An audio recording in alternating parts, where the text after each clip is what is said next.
What's up, fam? Welcome to the Flow State Outdoors podcast. And I just can't live without you. What do you mean? There's fucking 2 kilos in the boat. Listen to me every time.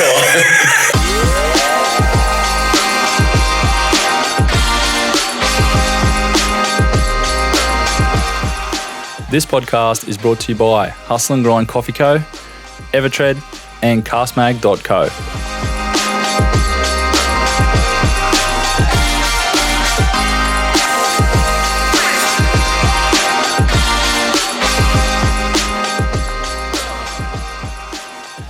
Excuse me. We're back. Just had our hustle and grind. We're feeling awake.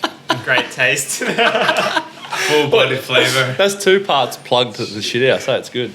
Oh, what? Are you part of that? Yeah. Oh my God.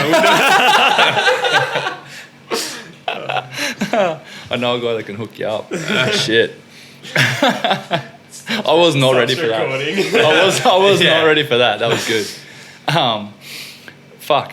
Where are we at? Oh, let's go. So this is part 3 now, I've just decided, because we've got 2 hour-and-a-half potties already. Beautiful. So I reckon we should cover, I don't know if you've got any other questions on your pages from sharing it, but I've got a handful. And then I'm sure this will lead. I want to get this episode, I want to touch on hunting stories. Just epic, scary, funny, whatever. Traveling stories, like even on the way to hunts or whatever, anything like that. And righto, I'll start off. Tell them their mum loves them and is their biggest fan. Thanks, Mum. Love you. Love you too, Mum. That's awesome. I'm not going to say it. I was gonna. He thought I was gonna. Rennie thought I was gonna. Awkward laughing. Please don't.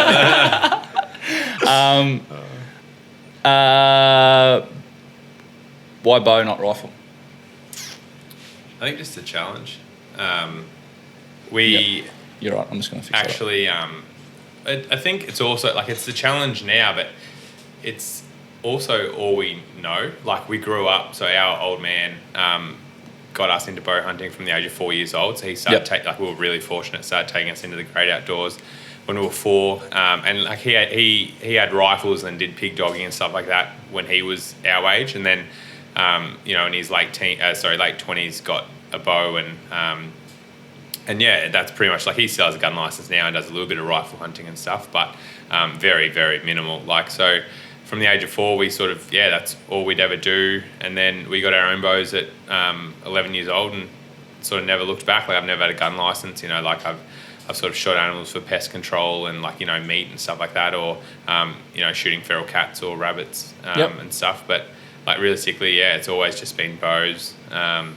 And so I guess we've only ever known the frustration that comes with the process of using a bow. Is it because of the reward? Yeah, definitely. Like, it's like nothing in life worth memory. Like, nothing good ever came easy. Yeah, that's right. Part of it is, like, for me, I draw a massive comparison with bow hunting. I find bow hunting easier than filming a bow hunt. Yep. And that's where, with bow hunting, by no means are we out to kill every animal, as you would have heard previously. Like, we like taking that older animal, or if we're out for meat, we'll get the right animal. It's not necessarily the first thing that we see is that what we're going to shoot. We're not, like, blood hungry and that sort of, where with the bow, I think even when you get into, like, 30 metres, there's still this, like, intimate challenge. Fucking aircon again. Sorry. I keep leaving the aircon on and it's fucking going to leave a buzz on this thing. Sorry, keep going. Just a second. Nah, that's fine. There's still this, like, intimate sort of challenge where at 30 metres you may be within bow range for the next 2 hours and that animal has got a stick covering its vitals, or it's bedded in, like, a peculiar angle and you're trying to glass and see, like, where's the humerus bone and all this sort of stuff. Yep. But during this whole sort of, like, encounter, it's not guaranteed that you're going to get it, whereas there is a bit more of a guarantee with the rifle where, like, once you're into 30, you're that sort of, that rifle can even 100, shoot. Oh, yeah. It's just becomes so much more, like, personal, I guess. And then on top of that, it just, like, magnifies what can go wrong in terms of, like, that animal might smell you at 100 and you're not within range, it's gone. And then you just, like, push to look for the next animal. And then part of that means you're out in the bush for longer because you haven't, sort of with us, and, like, a lot of even what Stephen Rallo sort of says is, like, we live for that adventure side of it and the journey, and like we don't want to necessarily shoot something on the first day because it means that the next 3 or 4 days is sort of done. You've done that hunt to a degree. Yep. And that's where like sometimes you just like enjoy going out in the bush and sort of looking at the bird life and waking up early and just everything being so quiet, and it's that like getting away from everyday life, which is different. But I assimilate that to like fly fishing for me. Yeah. Oh, 100%. Because fly fishing is like, it's a dumb way to fish. It's just a straight out dumb way to fish. If I wanted to kill everything, like if I was bloodthirsty, I definitely wouldn't be using a bow. Or like, even like, like there's so many. If it was just about killing something, like you'd probably poison it. Really. But I know that if it was like it was about hunting something, like I'd be using a rifle and I'd be doing like long range shooting. Like like there's a lot easier means of killing an animal for the purpose of it than using a bow. Yep. But even then, I know heaps of rifle hunters who still stalk into 30 metres and shoot with a rifle. Like, it's by no means is like bow necessarily easier in all instances. But like generally it is a bit more of a challenge in terms of, like my bow, I could probably pick up, if you had a rifle, pick up your rifle and be pretty accurate with it. Whereas there's no way you'd pick up my bow if you didn't know about bows. Yeah. Yep. And then that's like specific in terms of draw length, weight, all this sort of stuff, gear. But just in general, like there is that probably added challenge because you can be at 30 metres from an animal, like I was saying, and like they're bedded and you can't shoot them with a bow, whereas with a rifle, like you've got the neck and all that as a very like ethical sort of kill shot. Yeah. And then, you've been sitting there for an hour and a half and the wind switches and you feel in the back of your neck and that deer runs out and it might stop at 100, but there's no way you're shooting it with a bow. Or it might stop at 30 metres. It might literally get up and run 5 steps and it's just past your range. That animal's alert. It can duck the string if you do force a shot with the bow, whereas with a rifle, you could still shoot it. So there's, I think, just like personally, it's all we've ever really known from a young age, and it's sort of like that challenge is what we really get out of it. Yeah, definitely. Drives us. Yep. Definitely similar to fly fishing for me. Even like, I did a trip recently with with Tyson, the guy that called that weird ass barra, to this random island we picked out of nowhere on the road back to Prossie to catch. That's where we caught that barra the day before. We went there and we're like, fuck, the weather looks good. And we're driving on the coast. And I've told this story on my other podcast with him. But in short, like we were like, fuck, weather looks good. Where's the nearest boat ramp? There it is. Put in, went to this island. And I've been chasing tusk fish on fly for years. And went to this island. I blew 3-4 shots, hooked fish, blew them. And then got around to the back of the island right before the tide started turning and it was going to start getting dirty and wind was going to pick up and shit. And there was one last fish and caught it. The line nearly wrapped around the reel and busted me off. Got that off and landed the fish. And like, to catch the fish that way is way better than getting the first tusky I saw on the island. Yeah, definitely. What? Look out, I've actually got like a similar story which sort of ties into, I know we're doing Q&A now. That's all right. But we were talking about this potentially being a bit more of a story one. Bloody oath. Going into, like, that's like an encounter where you've obviously had a bit of sort of like trials and tribulations and stuff, and you get that triumph. And for me personally, probably my fondest like bow hunting memory is I was actually videoing, and again, didn't even have my bow with me, and I was just sort of like scouting chital deer up here in North Queensland for potential clients, and just like I genuinely, if I've got a weekend free, will make sure I'm out filming. And I find that through filming the deer and then going back and watching that on a TV, you pick up so much more that you've sort of missed in the flesh like at the time. But long story short, filmed this like magnificent stag and got into 40 meters of him and was there for like 40 minutes, and he was like doing all this really cool behavior stuff that not many people have seen. And like I videoed real crisp footage of him doing this like ballo. It's like a raw, like a territorial thing that they do when they're like rutting. No, I can't do it. I bet you can. One of you can. It's my throat stuff. It almost sounds like you can do a weird like trumpet sort of thing. It's like, can you do it? No, it's honestly like pretty, real. It actually is pretty real. It's like a guttural sort of noise. If it was like a fallow or red, I'd like try and do it, but it's like it's pretty weird. Is it what? If it was a fallow deer or a red deer, like I'd try and him it because they. I'll like send it to you. So we'll put it in here or something. I don't know. Yeah, maybe. I can insert it. Can you put it in? I'll be able to insert it. Yeah. Yeah. Fucking nice. I'll send it to you. I should just put random like elk calls. Elk calls are epic, man. They make the hairs on the back of my neck stand. Oh, for sure. Well, it was like that, and being so close And I was actually like immersed in this encounter where at the time I wasn't even looking at his antlers. Like I just knew it was a mature old animal. Yep. And it was him and I, it was by ourselves sort of thing. And like he ended up walking off into the darkness. Like we were there for that long that he just walked off. And it wasn't until I watched that footage back at home, I was like, holy shit, that's the biggest chital deer I've ever seen in 10 years. And filmed this like completely unique behavior and experience of him. Like he was thrashing trees, he was preaching, which means like they've got these glands on the inside of their eyes there called preorbital glands, and they like rub scent. They jump up on their back legs and rub scent up real high. Like he was just doing this full display of like their natural chital deer sort of rutting stuff. And long story short, I ended up being like, I'm literally going to hunt him until I get him or don't. Like that's the only deer I want to shoot again for, you know, as long as it takes.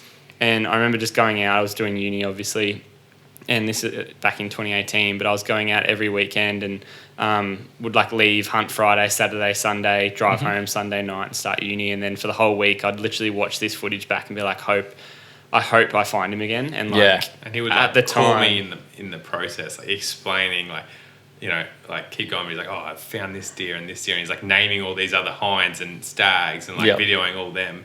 It was pretty cool because like, with deer, they're so unique. Like one might have, chital deer have 3 main points on each antler. So they've got like a brow tine, which comes off first off their main beam near their eye.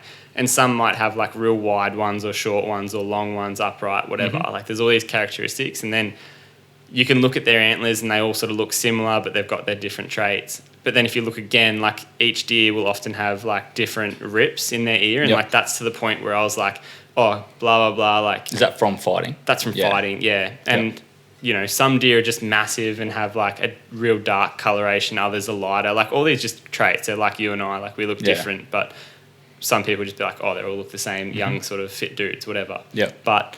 real fit. But real. Who said so? Anyway, so like I would go home from like a weekend and be like, yeah, I had 9 other really good stags. Like definitely shoot a stags any other day of the week within bow range, and just there was no desire to sort of take him because he was wasn't my goal. But he was like sending me videos of these stags. I'm like, that's a fucking great stag. And it's like, it's not him. Like, yeah, right. And at the same time, I was sort of in my head being like, I should have found him by now. Like, I didn't disturb him the first time. He just walked off. Didn't win me, didn't see me, anything like that. Like, it was a real cool encounter. And then in my head, every day that passed, I was like, he's either gone to the next property, he's got killed by dingoes, he's been killed fighting, he's injured fighting, he's going to drop his antlers. They were doing chopper shooting from helicopters next door. I was like, any of these factors could have happened and he could be dead for all I know, or dropped his antlers and I won't recognise him next year because they can change. Yep. And because he was so old, I was like, he might throw real wonky antlers next year just because that his body's trying to survive and keep whatever nutrition can go to growing. Like, supporting itself. It's a lot of nutritional strain to like grow antlers every year. You know what I mean? But yeah, long story short, it ended up taking about 2 months of going out every weekend. And finally, like, I remember saying to James, like, it sounds pretty graphic and like that was my purpose, was to kill him. But I remember just saying, I just need to find him and I know I'll kill him. Like, I know my process with hunting chital deer is that sort of like thorough that if I find him, I know I'll be able to do it. Like, I backed my skills in enough. And sure enough, like, it was real cool because I was sort of giving up hope for the day, about to head back to the car. I was just watching a few hinds, which are females, just feeding, thinking, far out, why aren't there any stags with them? And then just I was like, I better just cut back that way. The wind was good, and it's on the way back to the car. I heard this like real distant bellow, which is the thing that initially when I watched the footage back the first time was like, fuck, that's so cool, that's so unique, like getting that on footage. And to be honest, I say it to James and like it sounds a bit corny, but I was like, it sounded like an old friend was just like calling you saying like, come sort of. That's wicked. And I remember just hearing that and being like, fuck, it's got to be him. And like it was a fair way off, you could hear it. It was real still in the late afternoon, there was no wind. And I got to like probably 300 from where I thought it was. And sure enough, without even using the binoculars, I just saw his like antlers and his frame. And he's like a phenomenal deer in terms of antler-wise and stuff, and just old. But saw it and was like, holy shit, that's him. And then for the next like 10, 15 minutes, it was like stepping on cornflakes because it was like just real dry grass. And Anyway, long story short, I took my shoes off, was about to get the camera out of my backpack, and just like reaching for it, it made like a little noise catching my backpack, and I was like, fire it, I'm not even going to risk it. Like he just like pricked his ears and turned and stuff, and this is at a few hundred meters away. But was able to sneak into 30, and as he went behind like a large ironbark tree, drew back and was just like real calm, like really, really calm, which normally you can get buck fever and stuff, especially when you know it's a big animal. But I was just like, I've worked too hard for this moment, been shooting my bow every day of the week, like just knew what was going to happen, and ended up shooting him through the top of the heart, and he like jumped over a log, took 2 or 3 steps and just fell over, and I was sort of like in shock. I was like, shit, is that it? Like for some reason I just thought you had to track it or something. Yeah. For some reason I just thought that like this massive saga that was like in my head was going to be like some weird finish or like, you know, like some suspense, but he literally just like, it was the most peaceful probably bow hunt ever. And I remember just like, that's when I started like shaking and just being like, nearly crying and shit. Yeah, like it was real full on. And I remember just thinking like, can't wait to share this with James and the people at home, because I had friends. It's like I got more nervous for that than sitting like university exams. Like any day, it meant so much more to me. Like than any of that, because it was just like putting in so much time and effort, and no one that doesn't hunt or fish or whatever can really understand it. It's like, you know, I train for footy and all these other sports and things, but it's not like this emotional investment that's like primal and it's different. And then, was able to like just sit. I sat there with him and got smashed by mosquitoes for a bit. Like just like couldn't do anything. I just kept looking at him and just like it was pretty cool.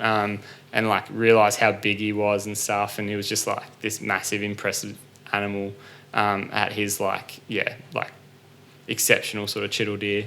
And then took all the meat and have his antlers and stuff at home on the wall. And I remember like eating him afterwards and like literally just thinking like it's amazing to be able to do that. Yeah, when you take that bite and you're like, you remember and... That's like anyone, you know, you've heard the full story now. Like anyone that goes, we're just out there to kill animals. It's sort of like Ayden literally spent, like he saw that animal, recognised that it was just such an incredibly beautiful animal, spent every weekend like going out there and we're talking full days. We're talking like you get up at 4 a.m, you know, you're there, like we were saying earlier podcasts, like you're there at pretty much 5 o'clock at like first light. You're listening to them call out. You know, you might eat like a tin of tuna and like a muesli bar for the day. You're coming back at like 8 o'clock at night. You're absolutely spent. You quickly have some dinner. You go to bed so you're ready for the next day. You get up. You know, you do it all again. And you do that for 2 months straight. And you walk past all these deer just in the hope of finding one animal that you've targeted. You know, like. But they're the sort someone tell me that we're just out there to kill a deer or a pig or whatever. Like they're the sort of people I get around to, like goals orientated people. Like I rate like stories like that. I just remember like my girlfriend, to the point she was like, can you just kill this deer so I can have you back? Like she was like, I've got this, we're going out for this week. I'm like, I can't, I'm going hunting. Like, you know, until I get this, it's like all consuming. Like every night before bed, it sounds weird, I'd literally watch him call, because it was just like I couldn't stop thinking about this deer, just because I was like, I've hunted chittle deer for such a long time and felt like I knew everything about them. And then for him to like call so close in this like sort of like private little encounter that we had, where it was just him doing his natural thing and me observing for like 40 minutes, which is a long time because the wind can flick and change. I sort of just want to go like and do the stalks, but with a long lens, like just with a camera. Well, that's what I was literally doing. Like if I had my bow there the first time, I could have killed him 100%. Like it was that unaware that it would have been like not easy by any means. It's still hunting like an incredibly switched on deer. But imagine that's where like with the bow, I love it, because if I had have shot him there, it's like, amazing. It's the biggest chittle deer I've ever seen. Whatever, but I never would have had that 2 months of like personal turmoil, thinking like, am I ever going to just see this deer again? And then to be able to actually take him and have it go down so peacefully and stuff, it was just like unreal. And that's the story you'll take to the grave, man. Oh, absolutely. And like I still like look at him on the wall and stuff, and it's just like Do you take the whole head or just antlers? No, everything. Pretty much the whole animal. Oh, nice. I mean, like a trophy. What would you put on the wall? It's like a shoulder. cage, like a shoulder. His name was Pegasus. I gotta say it's in there. But yeah, like it was pretty. We honestly, like after every trip, like I was calling the property owner sometimes because like I'd get these gut feelings, being like, shit. Like I'd look at the weather up there, be like, shit. It'd be pretty good weather for like where I know he's hunting. Like they might be doing this, the deer might be doing that. Maybe they drew him in. Like, and then I'd call the property owner and be like, nah, he's not back yet, or you know, like, oh no, he hasn't got him or whatever. Yeah. Just so because he didn't have service when he was there. Like I was so invested in like the story, you know, like the day I shot him, I had 9 other stags within bow range, like some like exceptional deer. Like you'd pull the trigger on it every day of the week, like past their prime mature deer, and it was just like not even a temptation because I just enjoyed watching them again. Like I was having like these little moments with all these other deer while knowing what the bigger picture was. And to be honest, like it got to the point where I was like, I don't think I'm ever going to see him again. Like just too much time had passed. Like 2 months for them when they're fighting every day. And like his antlers were that like spectacular the first time I saw him, and they were still spectacular when I did end up managing him, but he still had broken parts of his antlers like a couple of inches off here and there, which doesn't sound like much, but like with such a big deer, it was like noticeable. Yeah. And he was just like a lot more rugged. He had scars all over his neck from fighting. Like he was just worn down, thin. Like it was just like super cool and rewarding to be able to like... That's wicked, man. Yeah, like have that encounter over a few months with him and stuff. And yeah, it was like I'd seen him once and videoed him, and then the next time I saw him was literally like the end of the saga, the end of his life. But like I'll appreciate that whole thing from forever. Start to Like finish. that 2 months is like ingrained in my memory forever, which is cool. That's unreal. Yeah. That's my mind's just racing. Like I'm like envisioning it, the process. Oh, and the thing, like I can see that, like because I even know the country, like I know where he shot him. Like I like, Isn't it neat? Like you share that with people. Like if I go like fly fishing or whatever, there's a handful of people that always text me at the end of the day or the next day and say, how'd you go? Yeah. Like, because they're thinking about it and they're like, fuck, I wonder if you got it. And they share your stoke. Yeah. It's fucking cool. Heavy arrows or light fast ones? I'm not sure. Does that apply to certain different things? Definitely. Depends on what you're hunting. Like generally, so like slower animals, so when you're shooting something like a chittle deer, right? So chittle deer and smaller deer in Australia, like fallow and stuff, have really lightning fast reflexes, and like their chittle are renowned for dodging arrows. So like the first chittle I ever shot at, I was 28 meters away. I remember it was standing up, really nice stag, chewing his cud, and literally shot at him, and he had time, and my bow's going at like 330 feet a second. He had time to drop and turn to the point that the arrow, instead of like we aim for the bottom of their chest, like their heart, he had time to drop and turn, and it literally nearly hit him in the back of the head.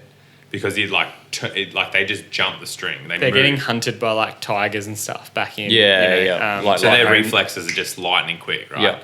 So with light arrows, you're obviously getting a light, like, you know, the arrow's moving quicker because it's not like a big pellet slowing it down. But with the heavy arrows, you actually get better penetration. So it really does depend. Like a lot of the US guys sort of shoot quite light gear, like light arrows, light stuff, whereas we probably and then there's big game hunters who hunt like, you know, Cape buffalo and all that type of stuff, so they're shooting like heavy arrows. We sort of average out in the middle of that fucking sort of fly, man. I can be real annoying with this question and just say I shoot an arrow that I've got confidence with on buffalo or rabbits, and that's literally coming out of my bow for me, but that's a 70-pound bow at about 560 grains of arrow weight total. But the biggest thing with all this, like, you can get beat up on like, oh, I want to shoot a 400 grain arrow, which is super quick. But if your bow's loud, the animal's going to react anyway. So if your bow's loud, but the arrow gets there real quick, you're going to have the same result as a heavy, slow arrow out of a real quiet setup. So it's just sort of pick your battles a little bit. I prefer to shoot something that just shoots flat, gets there, but at the end of the day, as long as it's hitting where I want to aim and hit, which is like the heart lungs, and a shaving sharp broadhead, you're pretty right. Like, there's obviously, you can then go into that and say, you know, do you want a 2-blade, 3-blade, 4-blade broadhead? Mechanical. Do you want 100 grains or 175 or 200? Like, it's all personal preference. I personally shoot 150 grain with a 560 grain arrow. Kill this motherfucker. Tell you. This fly is like... It's driving me mad. So for the smaller game, lighter arrows are generally pretty good. because they do get there quicker. They shoot pretty flat and stiff. Heavier arrows, you can get better penetration because that arrow is sort of pulling through, but you obviously can't shoot out too far because that arrow is going to be sort of dropping at a faster speed than one that shoots quicker and flatter. And so it's sort of like all personal preference. There's no right or wrong answer, but in Australia, we're pretty lucky with being able to hunt rabbits from game from rabbits to foxes, goats, pigs, deer, buffalo, bantang, and for me, it's like I don't muck around too much with what's going to be perfect for this hunt. It's like I've just got the perfect arrow that's good and in my head that can shoot anything and anything at whatever time. So makes sense. That's a very relevant answer. I feel like that's a good answer. It makes people think from a different angle. Yeah, I do like forward of center weight with my broadhead, which just helps with penetration, but then still having like a stiff spine with the arrow, so keeping everything pretty it just all ties in. But it's the same with like if you're making your flies or whatever, or your line, your picking line that's going to be relevant for the battle with the fish and stuff. So it's all just getting into it, but it's personal preference at the end of the day. Like you can land a barrow with 5 pound line or 100 pound. It just depends on, do you need to really pull it up, or are you in like an open area and you can fight it for hours or whatever. Like it's definitely relevant.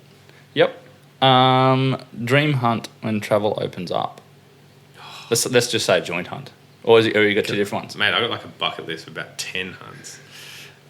Let's go most pressing. Like if you could go tomorrow and you had $1 million and you had everything ready to go, probably where are you going? Probably. Oh, if I had $1 million. No, well, not that. But if your whole hunt was funded and you could leave in the morning, where would you go? I'd probably go hunt. Probably go hunt a moose. I was gonna say moose, but then I'm actually thinking, those fuckers. Bantang. Yeah.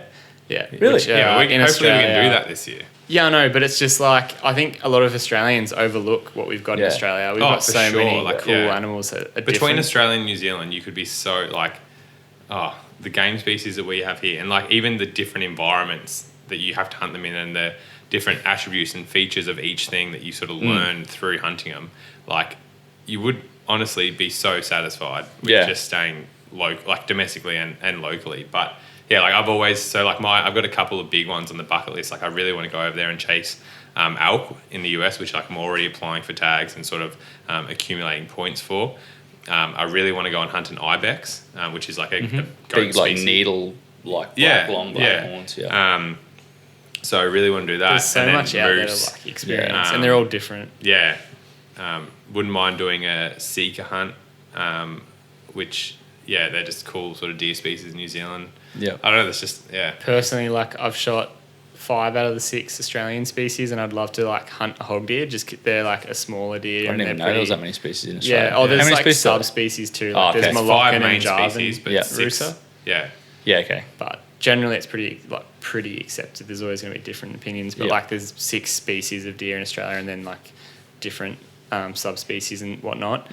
But I haven't hunted hog deer, and that's primarily through you're only allowed to hunt them in April unless it's like a balloted hunt, and then only a select few people can actually anyone can enter, but only a select few get drawn. So it's sort of limited to, you either need to have really good private access, you can only hunt them for the month, or you draw this ballot, which only a few people can.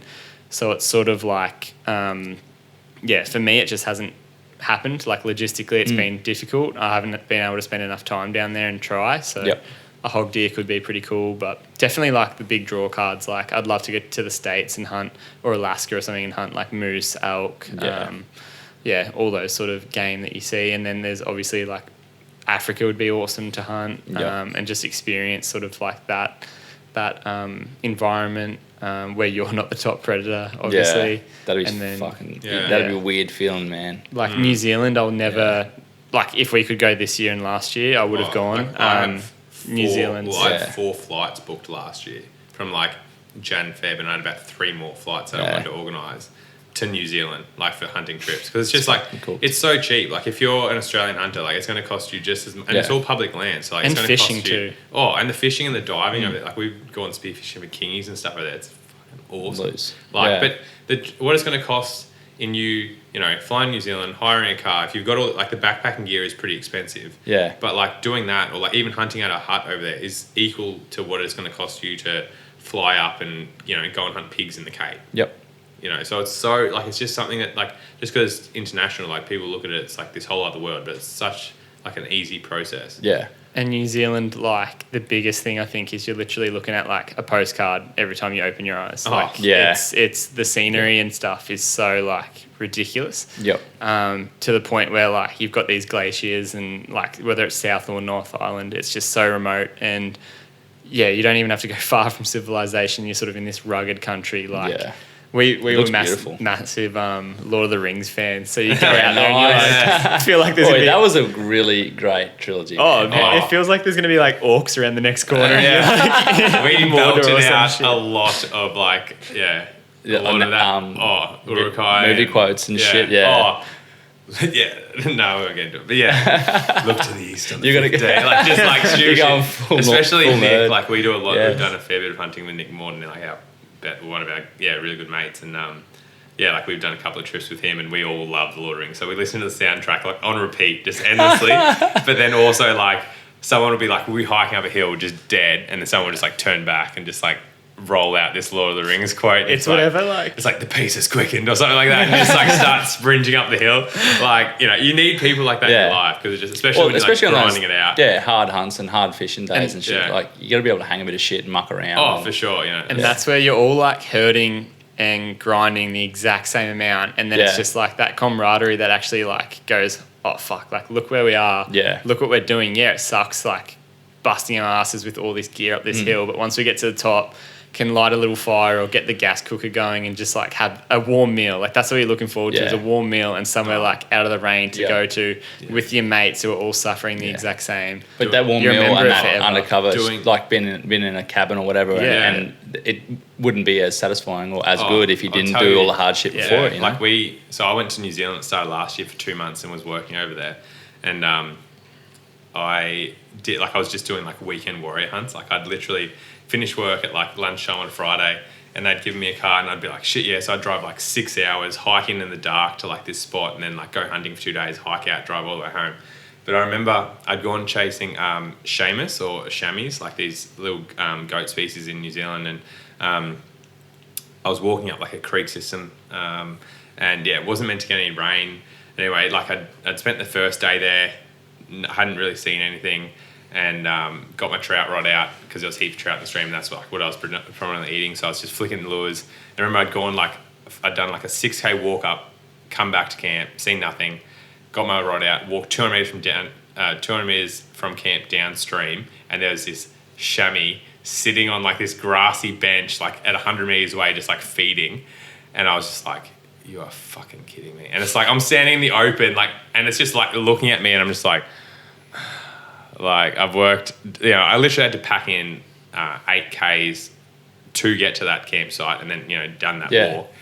And anyway, ended up like stalking in, got to like 30 meters, shot it, and it was like a really good shot. Run up and it's gone into like, it goes from creek into like dense forest. Anyway, as soon as I shot her, it just started absolutely pelting down rain, like absolutely. And I'm like, so pretty much where I first shot her, there was like blood everywhere, but I just couldn't find her. And so I started, because it's like really mountainous and like ferny and everything, like I'm trying to find her. And anyway, so I'm just doing circles out from where the last blood is to try and find more blood because it's all just being washed away. Ended up spending about an hour and a half and I'd like, couldn't find anything. I was like, she should be dead with here. Like in my mind, I'd done this loop and I got to a point where there was like, this tiny little shelf and I'd walked along it a couple of times and I was like, nah, she wouldn't have jumped up there because it was probably like belly button height, like sort of 4 foot height. And I was like, nah, she wouldn't have been able to get up there. Anyway, done loops all around it. And I was like, after an hour and a half, it'd been pissing nonstop. Like, and in New Zealand, like in Australia, we don't really understand, but like over there, it fucking rains. Like they get 100 mils in a day easy sometimes. Like, and so anyway, I'm sitting there and like my creek, where I'd camped, because we weren't meant to get any rain, like I'd camped in the center of like an island of a creek. Yep. And so I'm like up on the top, like out of this creek thing, but I'm watching like places that were dry previously have now got water in it. And I'm like, fuck, my campsite could literally be washed away. So I've like gone to go down the hill and I've walked like 50 meters down because it was like pretty much steep cliffs where I'm like climbing through ferns and shit. And then I was just like, nah, fuck that. Like, you put a good shot on her. Like, I know she's there. Anyway, walked back up there and literally, like, climbed on top of this cliff. And I couldn't see it because there was, like, a fern there. And she was literally, like, right on the other side of it. So she's only gone, like, 50 metres. But I just spent, like, all this time in the rain, like, trying to find her. And I just remember, like, and I felt, like, guilty because I thought, like, through vet, like, I don't take shots that I don't think, like, I don't take marginal shots. Like, because the way I see it, like, animals have the exact same pain pathways as us. So it's like, you can't, like, if I gut shoot something, like, I literally feel like I've been gut shot. Yeah. Because, like, I know, you know, like, it's like you getting gut shot and you know that they're just going to suffer for, like, 2 days and die. So, like, I know I'd shot her really well. And anyway, went there, found her, took a heap of photos, literally carried, like, the whole thing out of my backpack, went back down to camp, and my camp was pretty much, like, inches away from, like, the water's edge. Like, literally, like, my mattress was, like, there was water, like, lapping at my, like my blow-up mattress. I was like, fuck. So I literally shoved everything to a camp, and I was, like, drenched to the bone. Like, had no wet weather gear because it wasn't meant to rain, and all of a sudden it's been pelting down. Anyway, had to walk out the 8Ks out of the thing, which took me about 2.5 hours with, like, how heavy my pack was, and I was just, like, fucked. And I remember I had to cross the creek to get to my car where it was parked, and I literally crossed it. And when to put it in perspective, when I'd gone across it initially, it was, like, knee deep, and when I crossed it, I probably shouldn't have even done it, but when I had to get to my car, but when I crossed it to go out, it was, like, nipples deep. Yeah, right. And that was after, like, 5 hours of rain. Well, the last time we went to New Zealand, this is a bit of like if anyone knows of James and I, we went to New Zealand with Nick a couple of years ago, and it was like our second time. And what we learnt from the first is, like, the weather is your worst enemy. It can just change. It's like literally the flip of a coin. It's either really great or really bad really quickly. And we had, like, heaps of gear packed in, like, again, like 10Ks we got to the car park and we were real eager. Walked into our hunting destination with, like, probably 50 kilo packs, like, loaded for the next 10 days of hunting, which we had, like, ready to go, all the gear this time. Went out hunting, saw, like, some really great tahr, had an amazing first day, and we were like, no, we're not going to rush them and spook them. We're just going to see what's about because we're playing the long game. We've got all this stuff back here that we can hunt them for the next 10 days. Similar thing, the next day, so that night it was raining and not a worry. It was light rain in the morning. We got up with our wet weather gear. We packed out, got back to... So from our camp, which was our base camp, we packed probably another 4 or 5Ks, got back to where we'd seen the tahr the previous afternoon. Sure enough, they were there, and we're like, oh, beautiful.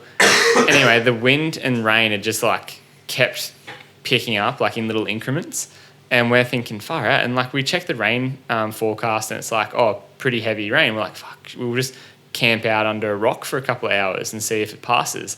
Anyway, because we had, like, our Garmin InReach, which was giving us weather updates. We ended up sitting under this rock, just getting absolutely, even in our wet weather gear, like, we're getting smashed. Pummeled. And we're like, nah, fuck, we've got to go back, otherwise we're at risk of getting hypothermia here. Yep. So we packed back in the wet and rain, and when we get back to camp, we knew the wind was bad, but we were sort of sheltered by the mountain that we were climbing on. But in the gully, sort of, it was like a bit of a flat bench gully where we'd left our camp gear. The wind was going through there in, like, 100 kilometre an hour, like, pace. Howling, Jesus. And Nick's tent, our mate who we were with, was gone. Like, it was, we ended up finding it like 150 metres, 200 metres down the little gully that we're in.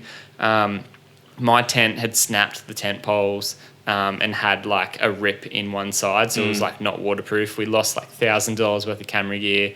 Everything that was dry and meant to be, like, our salvation was because we wet. were like, we're just going to go in this tent and, like, hunker down for even, like, 2 or 3 days, you know. And this is, like, all happening at, like, this is only 11 a.m. because we're up at 4 and had done, like, a 3-hour walk in, sitting, so maybe a bit later, probably like 1 o'clock. And it was then and there that we're like, well, fuck, it's literally getting worse and worse. The weather forecast is saying they're getting a couple 100 mil of rain today alone. And then I think one of us made the decision where, like, this is sort of getting to the point where it could be, like, life and death because we couldn't get dry physically because our tents were gone. No structure. Our tents were buggered. All our dry gear was gone. We were already freezing cold and not making the best decisions.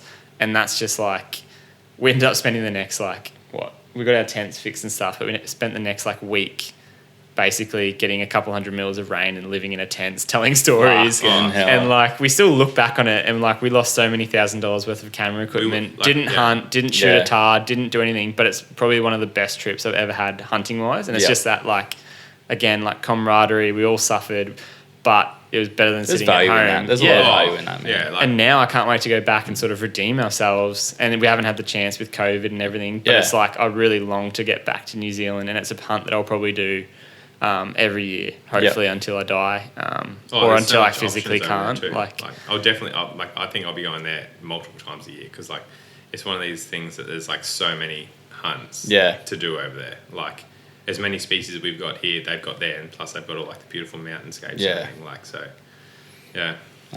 Definitely. Like I haven't gone to New Zealand, and you'd love it. Mate, Fishing. I need to get there. I need to get there. Absolutely love it.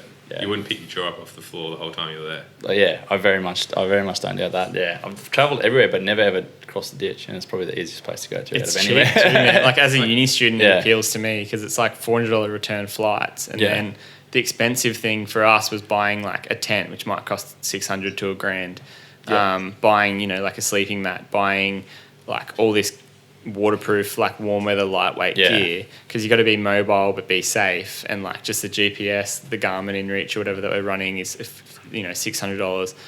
But that's all stuff that you buy once, buy quality, and like a lot of the stuff's like hunting specific, like, and we're doing like pretty intense stuff. Like a lot of it you can get away with maybe a little bit heavy. Like if you're just going on a hiking trip. And you're doing it in a group, you can sacrifice a little bit of weight potentially. And, rather than getting like an ultralight sleeping bag where it's like minus 15 degrees rated and only weighs 600 grams, but it costs you $800, like you can get one that's, a kilo. Half the price, and $300. Yeah. You know what I mean? Like, so, but it's just like when you're doing, when you're walking endless kilometers up certain terrains, like, we don't have a track. Like, we're literally scaling it. Like, there wasn't a time, there was, like, every day in New Zealand, there was at least 5 to 10 times that I felt uncomfortable doing what we were doing. Yeah, right. Like, that's the country that we're hunting for these. Like, because we're literally hunting goats.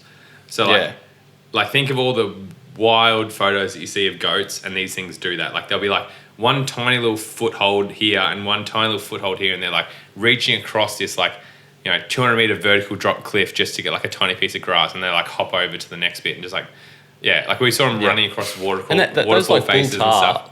Don't look mountain capable with that all that. They're real weird. Mane. They're so beautiful, but like how majestic. Have you ever seen one just like not in real life, but I've seen a photo on a cliff? No, but like like on Instagram. Follow Jay Wild? Joe Wild? Yeah. So I've watched a lot of his stuff over the years. Yeah, he does some cool. He does some pretty little cool flicks hunts and movies. Yeah, but no, they're a beautiful buddy. To put it into perspective, like we'll take like a 400-meter incline, pretty close to like, well, not vertical obviously, but like a very steep incline might take us 4 hours to move 400 meters. Yep. And they'll run down that and do somersaults and get down the exact same country, if not steeper, like where they live on the rocks, in like 6 minutes. No, like 30 seconds. Yeah. Like they're playing and like they genuinely live on this rough, rocky, like harsh country. Yeah. And get excited that they're running down to the nice green sort of slopes that's taken us 4 hours to go 400 meters. Like, we're like, this is shit. Like, we can slip and die here at any time. And the tar are just like not phased by it at all. But it's part of like the adventure. Oh, I nearly got that. I touched him. Nearly got that fly. Yep. What else we got here? Whoa. Sketchiest moment in the bush. New Zealand, I reckon. Yeah. Or That getting New Zealand chased story. by a pig. Yeah, I got a similar story with that big chiddle. Yeah. I up here in North Queensland had a really cool encounter with a big boar, and I remember just seeing him like a long way across a big like swamp. I didn't get him. And long story short, like I remember him just like lifting his head above the like real high grass, and I just saw the glimmer of his tusks, which straight away I knew was a massive pig and like real old sort of thing, big body weight too. And I had to like bypass a mob of sows and stuff and sort of get in on him. And it was sort of just getting dark and like still plenty of time, but the sun was sort of setting. And that glow is what actually showed me his ivory, and I was like, far out, he's massive. Ended up sneaking in and shooting him because the grass was so high. He was on a bit of a game trail. I ended up shooting him at about 10 meters. and what I thought was like an awesome shot. And there was similar thing where I think I must have hit an artery, so I hit him on the front shoulder, and the arrow actually went in but deflected forward, so it hit an artery in the neck or something, and it'd probably taken out one lung but not both. And long story short, this is going back a long time too, so I was a bit younger and hadn't really learnt the anatomy and stuff correctly and properly, but always striving to obviously do better. But long story short, he ran off and went about 30 metres and piled up in like this real tall grass, probably about waist height. Yep. And I sort of went over, looked at my arrow and was like, oh, beautiful. It's like coated in blood, like a real thick red lacquer on the arrow. And then through the passageway that he'd sort of carved into the knee-high grass to waist-high grass, it was just looked like someone had got a paint roller and just gone like with red paint. And I was like, oh, awesome. He'll just be dead in there because that's where I'd last seen him stop. Anyway, and being probably too young and eager, I sort of walked in there probably a bit too, blasé, got to where the grass was like that high in front of my face. I had to sort of like part it. And just as I did, I remember like my stomach just like dropping, and it was just like, fuck. Because he's down there looking at you. Nah, he was bedded down like real crook, but he's just like Udemy away, so like a metre away. Yeah. Just like began chomping his tusks, which they do as like an aggression thing when they're fighting with other, and it's like, I'm sharpening my tusks, I'm about to use them.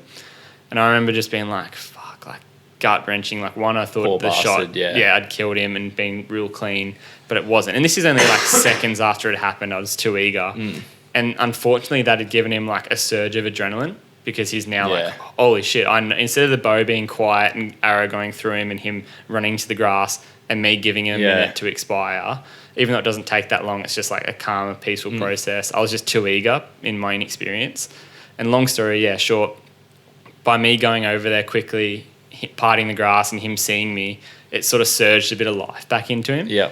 And he just like got adrenaline, and I tried to like back step as quick as I could, and I got about 3 steps back, and then everything just erupted, and this pig just come like fucking screaming out behind me. And by this stage I was running as fast as I could in this like knee-high grass. Yeah. And it was like a light bit of water. And I just remember like looking back and out of the corner of my eye just seeing him like fucking right there still after like 30 metres of running. And then I remember just keep running, thinking, fuck, he's going to mow me down now. Yeah. And like after another 30 metres sort of like stopped and turned and was like, oh, the pig had stopped 30 metres ago. Like, and he was buggered and he was like sitting there swaying. And I think his adrenaline had sort of run out. And I quickly like put another arrow on the string, took a few steps to the side because he was sort of like half quartering looking towards me. Yep. So I just had to open up that shot angle, and then fortunately was able to put a second shot into him and take out like the lungs. And he virtually like took 2 steps and fell over like he was that far gone. But I remember just being like, I couldn't even walk up to him because I was shaking, thinking like, fuck, I could have died, because where I was real remote. And if he had have just nicked my calf, like there's so many stories of guys virtually bleeding out or getting like real bad bacterial infections from getting contaminated wounds and stuff. Yeah. And I remember just, going back to camp, telling James what had happened, and just like no sort of like celebration. It was like what I had done, like you instantly feel bad for that animal and a bit of remorse. Yeah. And it wasn't until like the next day when like we went back there and James had seen how big he was and stuff, and you know, like you appreciate like, what you did could have learnt from, could have just given him that extra 10, 20 seconds to expire by himself. Yeah. And nothing would have happened, but it's just like a learning curve. But well, those mistakes are bound to happen. If you ever want to get better though, like, there's a lot worse. Like, it could have gut shot it and fucked off. Oh, absolutely. You know what I mean? Like, it's not that bad. Yeah. And that's like, so that's probably the sketchiest moment, because it was just like, a lot of like the sketchy moments, it's funny, like enough, happen in camp when you're like sharpening broadheads, or, you know, with guiding, sketchy moments is this real simple things where people aren't rifle safe. Like, that's heaps more sketchy than any animal or place I've sort of experienced. But James might have a sketchy experience. I don't know. There's a few. Even that like scrub bull. That was sketchy. The one we told earlier. That had the potential. That had like a lot of potential to. So like literally had, you know, a 900 kilo aggressive animal like coming in and snorting at you and sort of kicking up dust. That's like been fucked up. Literally like 14 meters, like just looking at you in the grass with absolutely no fucking cover. Yeah. Just being like, righto. It's like, oh, like I literally had the thought, like, this is it. Like if he wants me, like he's just going to come over there. Because he had horns that were probably like a foot long too, like curved up and, you know, forward. So I'm like, he's going to come over, trample me, come back and probably fucking gorge me. I'm like, it took us literally 7 hours in here. I'm like, you know, they'd have to get a chopper in here. And even then, like the amount of damage that he would do to my like organs, I'm like, You've been a bad I'm way. pretty fucked. Like, and I'm like, look, I've got a backup rifle here. He's 50 meters, but I'm like, he's going to put 2 shots into him by the time he's on, like, you know, he's got a 15 If meter. it was to go badly, it would have. There's nothing you can do. He's going to get maybe 2 shots into him before this animal's on top of me, in which case he'd have to shoot it like in the head or like in the base of the neck to get it on the ground before it gets to me. And even then, like if he's put 2 body shots in, like this thing's going to fucking trample me and probably die on me. Like, you know what I mean? Like, so I was just like, please, just like, you know, and anyway, just end up going off. But yeah, it's pretty. But like you held your composure, like you just it was cool watching it. Did you film it? No. Yeah, I did on footage. It was cool watching it from a different angle because it was a bit of a triangle, and James and this scrubber are like 10 to 15 meters away. He's blowing kisses at me, and I'm shitting my pants. I'm probably like 30 meters from both of them, but like in a like triangle. Yeah, and it was like.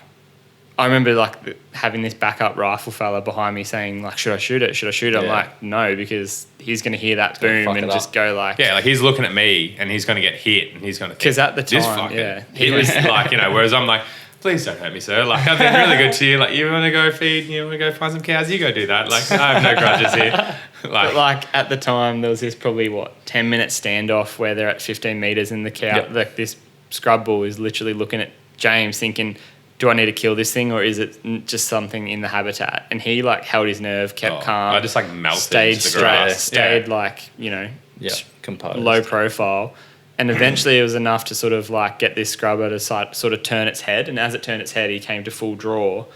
And he sort of hadn't even realised that James was at full draw. And James was able to like shoot him like real... It was...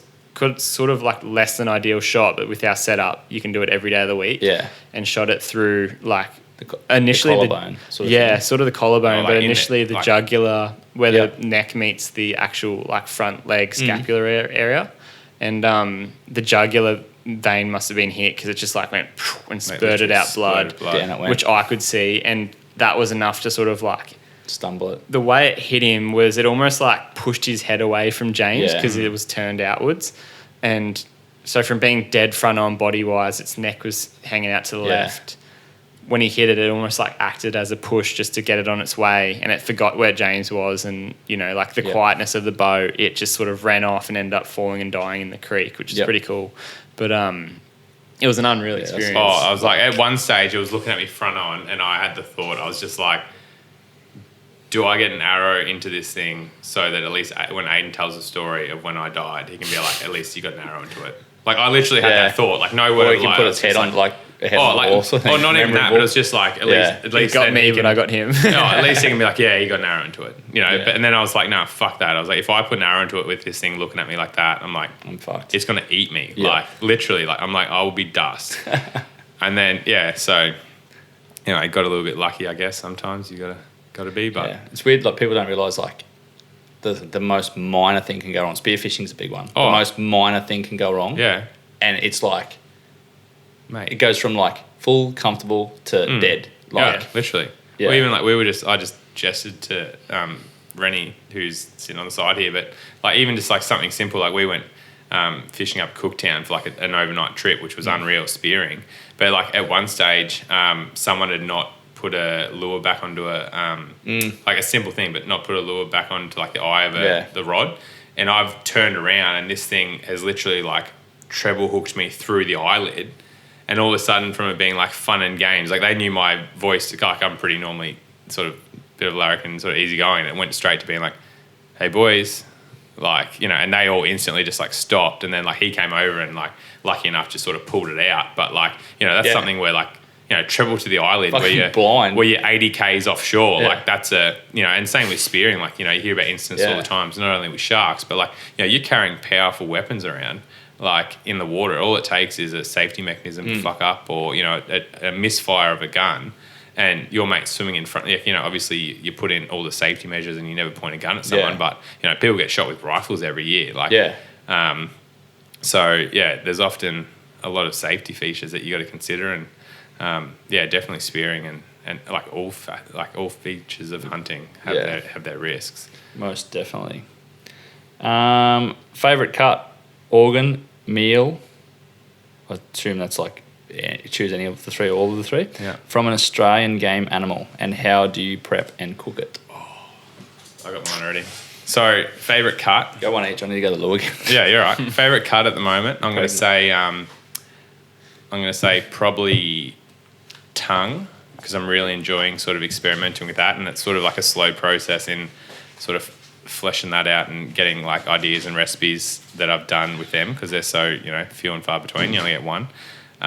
Favorite recipe, I love doing goat curries. And at the moment, being up in North Queensland, it's a pretty rare commodity, getting goat meat. So really was craving that earlier today, actually. But yeah, really enjoy a goat curry. Mine's pretty simple and something that everyone can sort of probably just like go and grab a backstrap out of the freezer or whatever and do straight away. But this was for me like a bit of a uni staple, sort of a 15, 20-minute meal after a busy day that feeds like everyone. But it was just a simple backstrap or a tenderloin or whatever, or like any sort of steak cut of meat. And then from that, I'd sort of prepare it the day before and do like a massive hit of garlic in there, a couple of lemons, and that basically, when you leave it to marinate in like a Ziploc bag or whatever, that lemon almost half sort of cooks the cut of meat, and like it can be a whole backstrap. And then I'll do like a heap of salt in there and pepper and stuff. And then once you actually go to cook it, it's almost like got this like deteriorated like edge to it that as soon as you smack that on a really, really hot skillet or barbecue, it like grills up amazingly. And I'll often add like a tablespoon or something of like whole grain mustard as well. The fucking the dog's off it. Hurry up. I'll often do like a big tablespoon of like whole grain mustard or something, and just gives it a bit of like a zest and crack, and sort of like gets this real crispy sort of exterior, and leave the inside medium rare. And then with that, it's sort of like a bit of a souvlaki sort of styled meat. And then I'll shave that up real fine with like a sharp knife and do some like real thin strips of it. And chuck that on like a wrap or something like that with just some tzatziki or like yogurt with, you can add your own like lemon juice and stuff. Yeah. Cucumber, diced tomatoes, red onion, probably forgetting a few things. But yeah, it's like super nice and refreshing. And I was doing that a fair bit last year. During COVID and stuff. It was just like a real easy 15-minute sort of meal. Closest thing you come to hunting. Yeah, absolutely. Yeah, nice. You done yours? What was yours? Just out of curiosity. Done in details, just what was it? Tongue and goat curry. Ooh. Goat curry's good. Yeah, I've had goat curry a few different I love ways. goat. If I could only ever eat one animal again. Indian style, or like tandoori sort of goat is nice. Definitely. Not tandoori, but like that sort of flavour. Where am I? Lost my place. This fucking dog's loving it. I've never had so much attention in my life. This could probably go down a rabbit hole. I'll leave that one till last. Well, because that's going to be, it's going to dabble in on part one. But it's sort of off to the side slightly. It's pretty cool. Most memorable hunt where you didn't kill anything?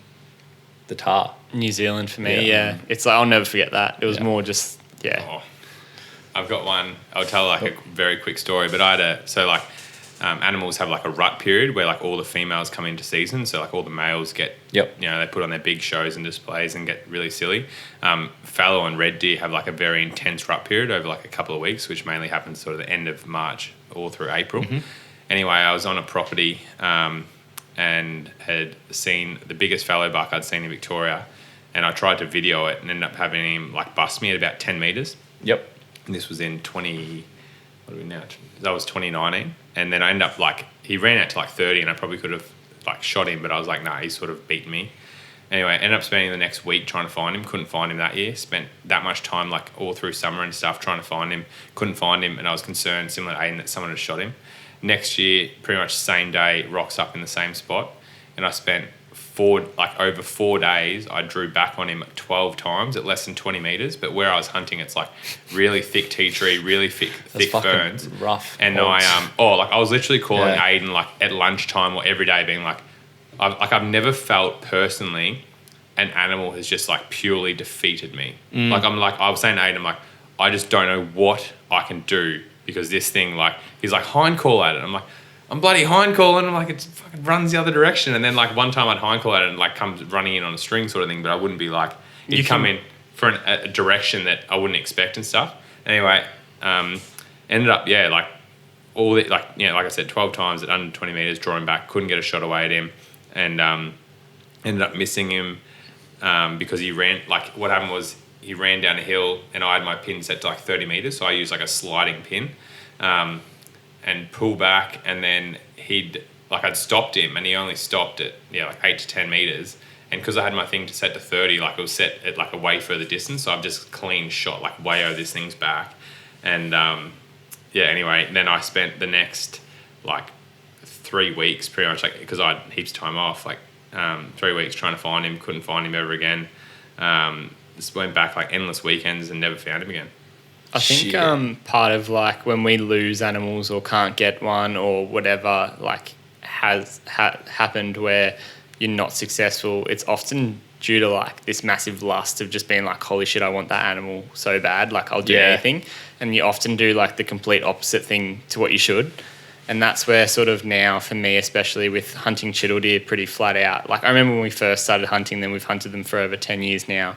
The first couple of years, all we wanted to do was get in, and like the wind's not going to be good for very long, so let's just get in. And like through all those like failed stalks of getting winded half an hour in, it's just like now we've learnt, no, stay right back until the wind's consistent at midday.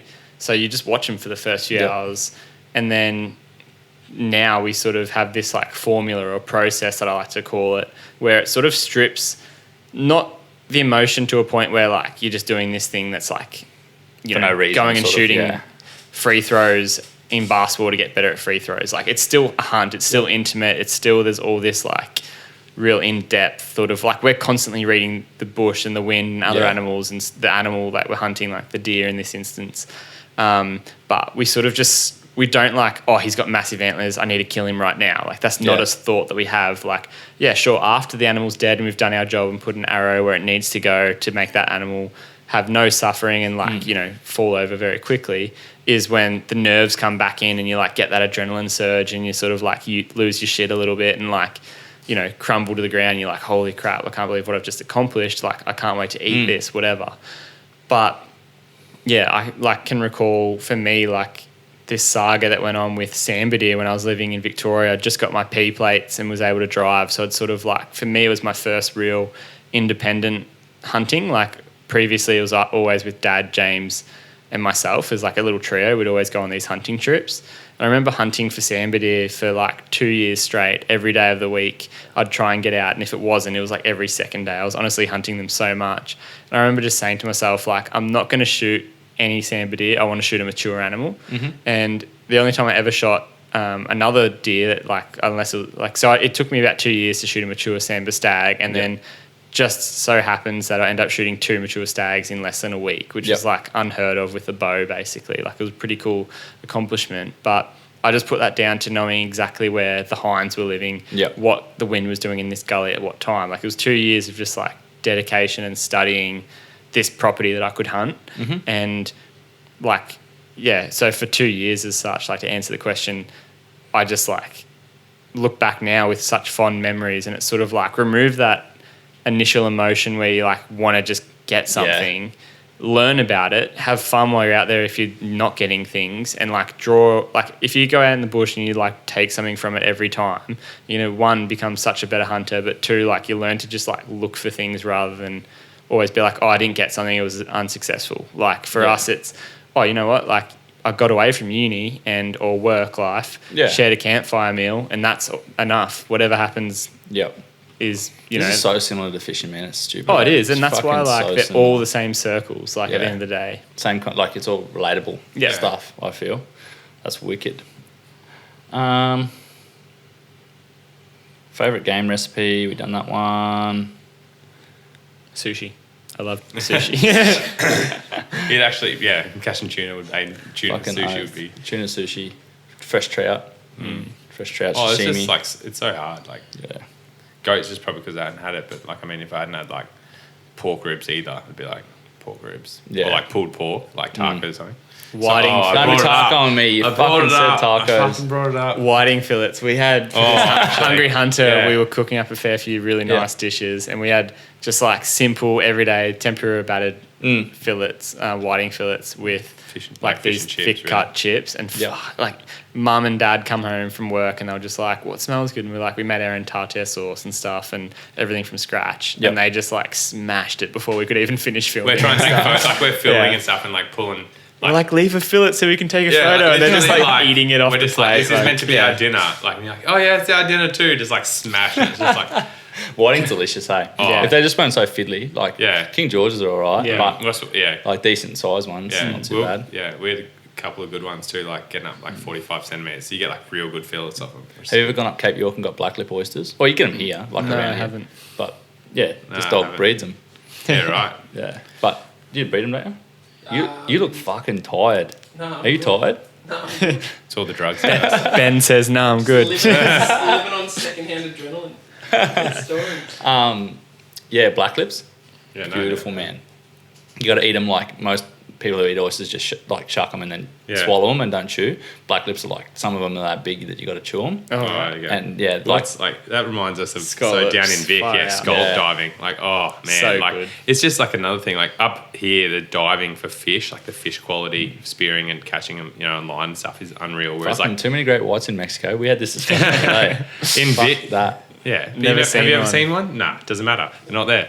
It's like Dude got bumped at his local the other day. Yeah, fella at a cradle, the back beaches on the peninsula. yeah, Yeah, fella got nudged by a 4.5 metre white there Far coming out out. of the cradle. yeah. Not ideal. He got nudged. He didn't get bitten. Come on. I've seen more sharks in North Queensland than Victoria. But Yeah, there we go. there's They're- risk at they're any all- time. yeah. Like you're Oh, in that's that right. water, you're.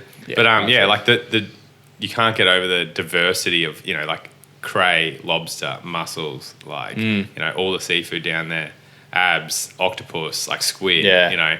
and then like even I don't know, it's like the variety that you get down East Coast or south, like Southern Victoria is also down Mexico. south is yeah. Across the Oh, yeah, border. those like big ocean tuna and shit, bluefin. oh and that's stuff. right, yeah, That's sick. tuna. This is this one that could go down the rabbit hole. The societal pressures of bow hunting within Australia and where they see the future. Do you want me to repeat? I sort of get it. I think societal. It's We covered like- a lot of it in the first. that's where I think Part, the but- actual. I think, Do it in like meat do side it of short it. form. I think there's Yeah. a shift in culture.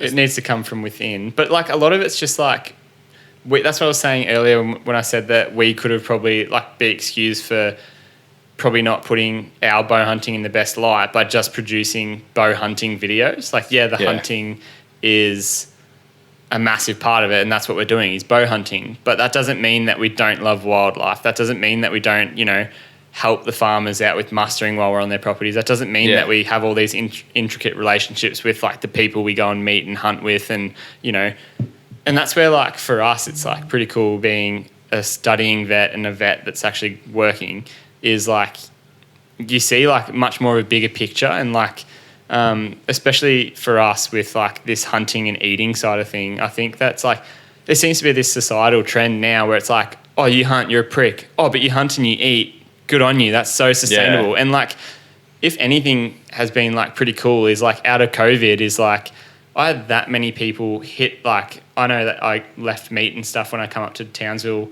in Victoria for my dad and mum. And I know that like their freezers got raided during COVID just because people weren't able to source meat from the shop. And that shocked people. That's like people that fucked thought, up. like People do that shit. Yeah, like. Oh, There was- like rated as in like we gave it to them, not like physically. Like Oh no, broken. no one stole like. I was like, what the fuck is wrong with you people no, down there? like Dad as probably in, You just would've go to killed people's them. houses, steal fucking meat. no, but like people. Mate, Mexico, I'm telling you. Yeah, fuck, man. No, people have Holy. like this issue with hunting and stuff, and like as like a sustainable resource and being like, yeah, you know, ultimately you're killing an animal, but there's, you know, unfortunately as humans, animals die at our hands every single day. Yeah. You can either be removed from that process or be part of it. And like to answer the question, I think That's a good way of putting it. Very good way of well, putting yeah, it. like no one's hands are clean. Again, unless you're a vegan living off service, off grid, like wearing a grass skirt, all that sort of stuff. But again, we're not going to hear about you if Yeah. that's the case because you don't have service, so you can't Yeah. blow me up on Instagram telling I'm a cruel bastard. But and again, I don't have an issue with vegans. I think like if that's how you want to live, like, and you're Yeah. real strict with your Oh, diet, if that's that's how you awesome. want to live, like, just don't tell me how to live my life. That's right. Like, Yeah, that's fair enough. and like, but as hunters, I think societal views we can definitely like, yeah, Do you reckon they're don't improving? just shoot. I think they're honestly improving, and I think more people want to be connected. Like, I think it's through people like Ranella and Joe Rogan, who you can't say his name it's through Joe. You can't say his name. yeah, no, It's not yeah. right. It doesn't sound right. No. You can't say Rogan either. Anyway, so through Joe Rogan and like Steve Ranella and Remy Warren and people Yeah. like that who are really showing that connect between like where your food comes from, and I think a lot of people I keep are saying connecting primal, to but it that. is like people connecting to Yeah, nature, like- connecting to but the even, like- land, like- connecting to history. And I don't hunt solely for meat. Like, Nah. if I just wanted meat, I'd go to the shops. It's Well, I don't far, fish solely far, for fish. far easier. Like, Oh, that's 9 right. times out of Yeah. 10, like It's a all lot of the it, fishing though. I do, I But- let everything go. Yeah, it's like it's that all of it. slice of a pie where Yeah. it's like, you know, why not have the whole pie and, you know, the eating side of meat and game cooking and fish and whatever It's it just is a part of it. is a part of it. It's a slice of the pie. It's like, yeah, you don't want to just drop that slice on the floor if you Yeah. can keep it there and eat it, like, or have it like as a full pie. Yeah. Exactly. Yeah, no, that makes Pie. sense. I know what you mean. Keep saying pie. Yeah. Get around. Or taco. You know. Yeah, definitely taco. Stop that. But yeah, Fucking like I many think tacos in my life. even as hunters though,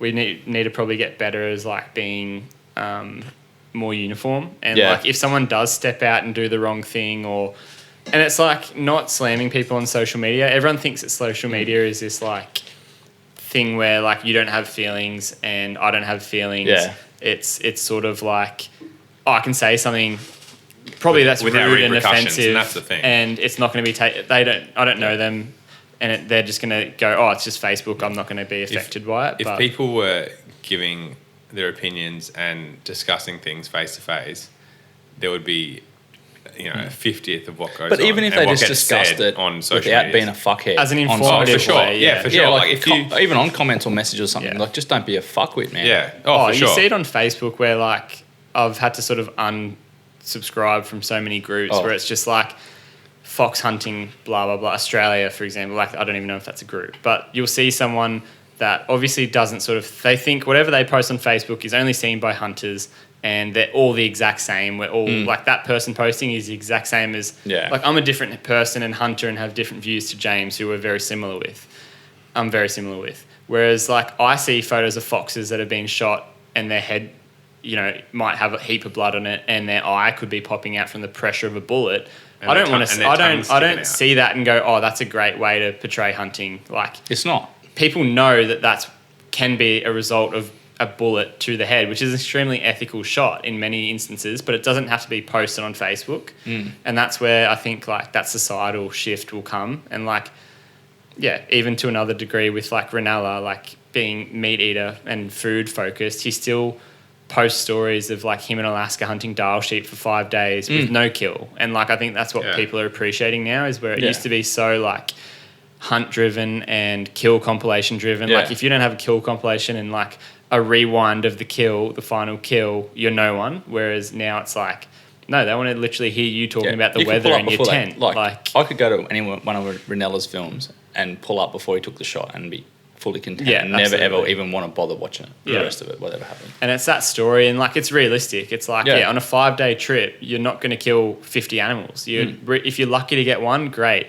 But you know, there's so much that goes on before that, like pre-planning and all that, and that's what I think like we need to sort of. Do you think social media and things like that are helping in a way? Like, obviously, there's all that dickhead stuff. I'm not a that goes massive on. fan of social media. I Me think neither. like it's like It's an this evil necessity. means It's- that's there. It's sort of yeah. like that feral pig I thing. think If you it's- could do you click think your that- fingers, I think like, I think it's got its pros and its cons. I think people that spend too like I think it's a great form for networking and education. Yeah. But I think there are people out there that it becomes their whole life and all they do is just sit there and troll people and Yeah. just like offer their opinion from some dark basement that they've been living in Yeah. their mum's house for 50 years and they think that's like fact. Yeah. Whereas they've never done any of it, but they saw some like stupid article or they saw like a Facebook video that some conspiracy theory Yeah. person did about hunting, and they've taken that for fact, and that's how Twisted they the fucking. like that's it. You know, I like- reckon if we and just- it's not even about hunting, like any general topic in life. Like it could be like I just reckon if we growing blanket bananas. ban mainstream media, the world would be a lot better. Well, I don't on watch socials. the news. I don't really watch TV. Like I Fucking just like hate the news. yeah, like I pretty much just Yeah. my outlet into connecting with other people is I do like a little bit of social media stuff, and generally then it's just like talking to people Yeah. that I know, or like I follow like very few. I culled people. the shit out of Literally, people I like follow away. I follow like, and even now, like I follow more photographers and sort of media and fly fishing guys than I follow bow hunters and hunting people. Yeah. like because it's just like, it's I guess it's that shift, and like even like I follow like a heap of chefs and stuff too, like Yeah. seeing what they're doing and just inspiration because I like love cooking in the kitchen, but Yeah. No, I definitely think that it's been portrayed in a better light now. Even it's fishing. I think people are just more aware of like just Yeah. like and it's good because like some people like I was saying before like a big bloody tongue hanging out of like a pig's mouth sort of thing, like 10 years ago that was fine, like whereas now it's sort of like, hey mate, like, and if someone just goes, oh hey mate, like it's so simple to just carry poke like that tongue in there or whatever, or some like wet wipes or a which tissue you're gonna or probably like- use if you need to go to the bathroom or whatever, or toilet Yeah. paper. yeah. Or get some leaves and literally just like, yeah, we know that you shot that animal, it bled to die in most instances. Yeah. But you don't have to like glorify that blood. And it's Yeah. like just quickly wipe it away, tuck its legs in. If you're going to take photos and things, like still better yet, don't take photos, appreciate it yourself, get straight to the butchering and that. But Yeah. People just go out to get that shit. Oh, Like, they go, absolutely. I have to catch a fish today for social media. I have Yeah. to do this today for social media. You're doing it for the wrong reasons. Yeah. Oh, Oh, for If sure. you look at even If- then, like if you yeah. look at our even like our personal accounts, but our Twin Elements accounts, I'll put a photo of me like something that I've killed up like one in every 10, 15 photos. Other of it's like, here's this awesome bird encounter that I had. Like, look at this beautiful sunset. How Yeah. cool are these mountains? Look at this buffalo. Look at Yeah. this fawn. Look at this like Yeah. like look at this beautiful stag which I didn't shoot. Like like we spend so much time in the bush and capture all this stuff. Like it's not even about the kill. Like it's yeah. On the social media thing, I think like one thing I've started doing in the last sort of 6 months or so is at, I don't know, like a fair while before bedtime. So normally it's about 10 o'clock when I'm not doing this, but like I put my phone in D&D and then don't touch it till I go to bed. Unless I listen to a bit of definitely. music and shit like when I go to bed. But and in the morning I make a rule that it's not the first thing I do when I Yeah. get up. Yeah. So I don't pick it up for like an hour, nearly 2 hours after I wake up. Yeah. And I feel a lot better. Oh, For you're so the much more day. productive too. Like Yeah. I even now like I I feel like recently your subconscious, like Yeah. it feeds you Oh, shit. Definitely. Yeah. Yeah. Well, it knows what you want to see. Yeah. Like, Little, yeah, little like I got into dopamine- little dopamine oh, dribbles. like I got into a thing of watching. Is my dirty little confession. I got into a little like a trend of watching Kevin Hart videos on Facebook. Oh man, you're gonna learn today. Anyway, but yeah, I'd start. Like one day I watched it and I was like, this is the funniest thing. And then it was the next video was like thing. And then I like followed him.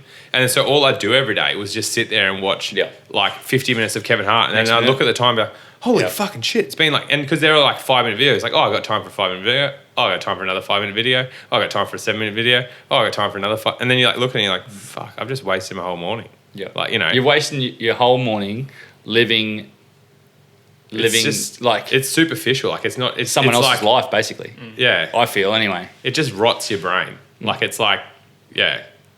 Yep. I don't know. Yeah. Too much free time. No, but that's like, I don't know. Yeah, I now with the how long have you been on your phone thing? Like I'm just trying to get it to the point that I'm less than an hour and a half a day. Yeah. I wish I was that. It sounds silly, but that's like messaging people back on Yeah. Instagram. Like I want to do it so that I like only have just say like 10 minutes in the morning where I send everyone a message, and then like 10 minutes in the Yeah. arvo, and then. But my issue is I have like this OCD where like I look at other people's phone and it kills me. Like I just shut up. But like having those red little alerts, yeah, man, you fucking man. 70, Jesus, you need to return some phone calls. Nah. Anyway, I'm a screening dog for sure. But yeah, so like I have like OCD where like, even if I like get rid of it or whatever, if I see that there's like a text or like I need to get rid of that dot, and then I feel like obliged. I feel like they know that I know that I've seen it and I'm not replying.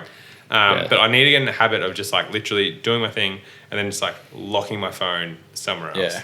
Because I get distracted by pointless shit. And like it's not like often it's just like I'll go on Instagram, scroll for a bit and then be like, oh yeah, okay, or reply to some messages and then you get caught up like looking at stories and this guy's doing, because I'm like I only follow people that I like genuinely interested in me. So I'm like feeding myself like genuine, or like I'm looking at a cooking recipe, but I'm just like, no, I've got other stuff to do. Like, you know, so yeah.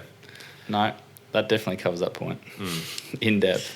Yeah. No, I feel that's a good take on it. I feel like the stuff you're doing is really refreshing, providing education, and even coming at it from like Hungry Hunter from a different angle, like coming at hunting from a different angle, from the back end forwards almost. Like I feel not, like even in the like the intro has like a little bit of hunting related stuff and like butchering stuff, and we will do like potentially butchering videos in the field and stuff.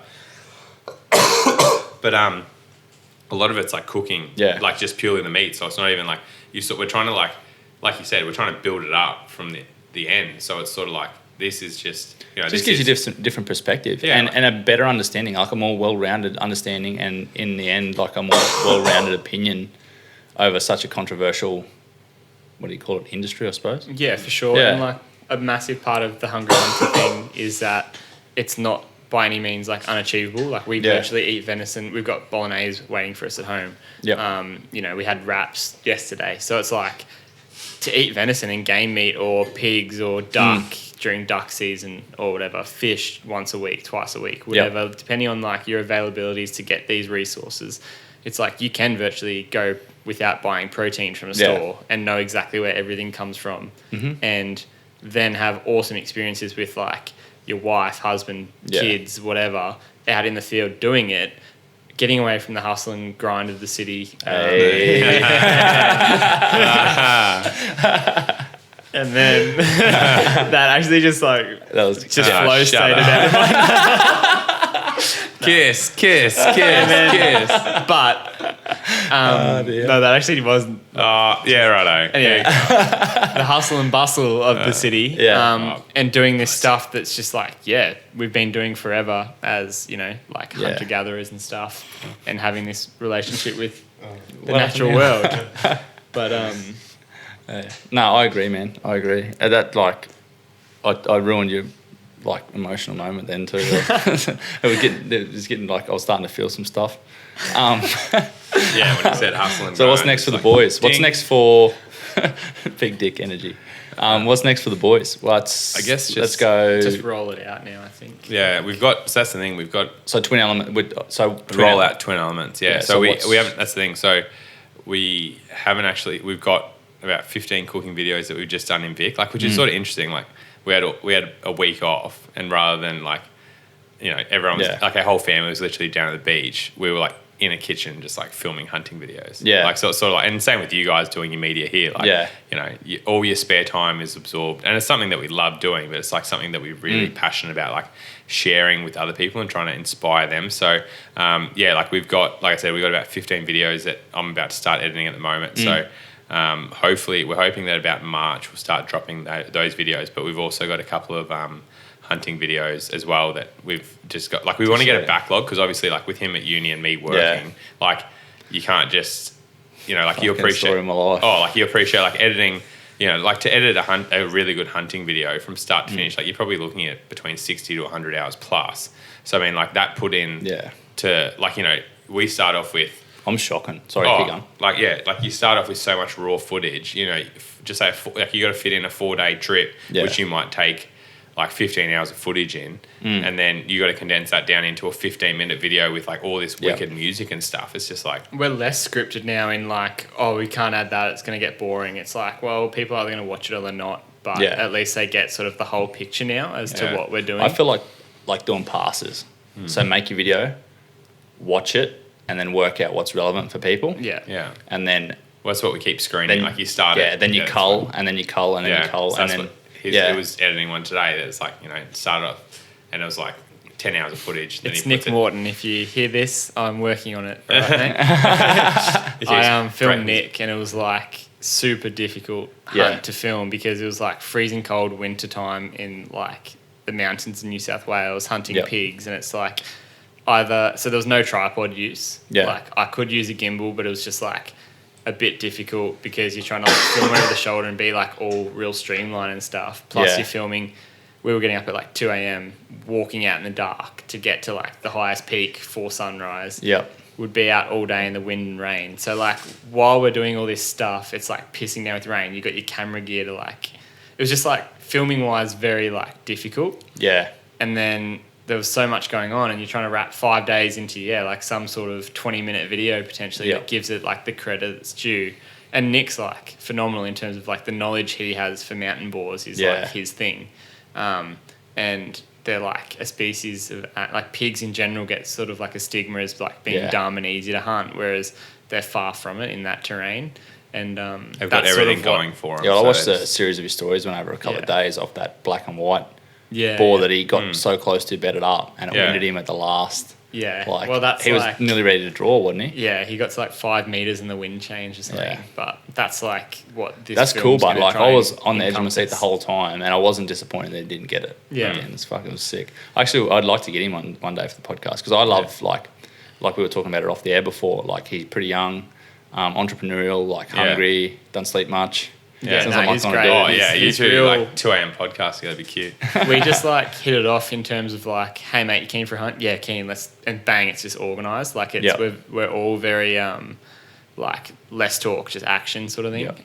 That's where I like that. I'm keen to sort of bring this hunt out because I feel like a lot of people sort of go, oh yeah, he shoots mountain boars and he like works hard, but when they sort of see it and see what goes into it, I think it'll be pretty cool. But Well, now that you're back here permanently, we'll have to do some cool shit. and that's what I was keen. gonna say for the short term is like we're hoping to do a bit of diving and fishing and like just go out hunting a bit more. And while uni's on for me, it'll be difficult, but just like prioritize a lot more weekends and stuff and I'm hell keen for that. do man. some missions. We'll have to.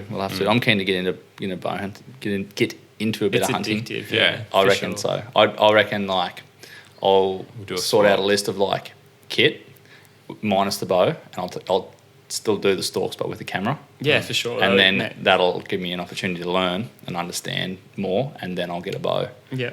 and go from there. That'd be. I honestly say it all the time. One of the things that fast tracked me the most with my bow hunting is videoing. This is like we should have had this on the fucking Q&A. is like Yeah. a tripod is not streamlined. It's like finicky. Maybe like a mono. It sits in front of you. It's just hard. Like because then if you got something that's like. But Not as I've stable. tried. Like, Like you can it's try better than gimbal, freehand, but it's not. monopod. You can try tripods are generally pretty accepted for that like telephoto sort of. What about like- just like a wet bag around a neck strap and then just tuck your elbows? It's hard if you're Depends how doing far. but generally like from being able to get into 30 meters and video an animal for a long time undisturbed and not make noise with a tripod, you then go back and grab your bow and it's this extension of your own body. Like it sits in your hand flush. You can rest it on your hip. You streamline with it. You can hide behind its frame. We just need a 600 to 800mm lens with a 2x color converter and just fucking have you hit them seen from those 500 away. David Attenborough little like remote control cams that Yeah. like go up to the lions eating the impala and there's just like looking at it like what's this boulder doing? That's what we need. It's a little bit more funding, but it will eventually. We'll get there. Yeah. We'll collaborate David with Attenborough, researchers. if you're listening, we need sponsor one this, of you. please sponsor this Yeah. podcast. We need a boulder cam, please. Well, we might round it out. That's 3 1.5 hour sessions. Jesus. That's fucking loose. Success. And we still got like a lot more to talk about. I'm sure like we'll still bounce a bit of stuff between us. Yeah, and sick. Absolutely. We'll probably do some cool shit or talk Yeah, about some more definitely. cool shit. So I'll get you back on. Yeah. And I'm keen, like, as I grow this podcast and sort of scale it into the broader outdoor sort of area, I'd be keen to sort of tap into, like, I didn't go down the what way of like gear and technical stuff, like techniques and things like that, because I thought, there's like a lot of hunting podcasts out there that'll probably cover that. But I do want to develop into that eventually. So For sure, Yeah. it's definitely another topic we can cover. Yep, Sure. Absolutely. Yeah. We're always keen for a chat, so it's easier. Yeah, that's and right. like now that we're 20 minutes from each other, it's Yeah. really convenient. Definitely. Definitely. Sounds good, boys. We'll round it out. So, thanks, Thank you very much.